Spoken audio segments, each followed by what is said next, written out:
আগে একটা লাল ফুলও কিনে আনতে হয়েছে, কিন্তু এখন আমার গাছে অনেক ফুল ফোটে। এই যে এটা হচ্ছে ঝুমকো জবা, এটা হচ্ছে হাইব্রিডের বড় জবা। এটা আজকে নতুন ফুটছে এই ফুলটা।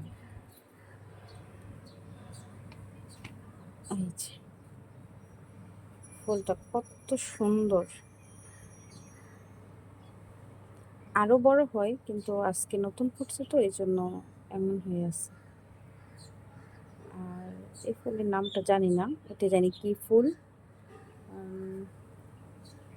এটা হচ্ছে কাঠগোলাপ। এটাও হাইব্রিডের কি যেন একটা ফুল। এটা আমার কাছে অনেক ফুটে, আজকে 3টা ফুটছে। আর এটা আজকে একটা ফুটছে, মনে হয় আবার 1 দিন বা 2 দিন পরে আবার আরেকটা ফুটবে। প্রচুর মুকুল আসছে গাছে, কিন্তু পোকা হয়েছে। সব মিলিয়ে কত ফুল, বড় ঝুড়ির 1 ঝুড়ি ফুল ফুটছে। একটা সময় ছিল যখন একটা ফুল কিনে কিনে এনে পূজা দিতে হয়েছে।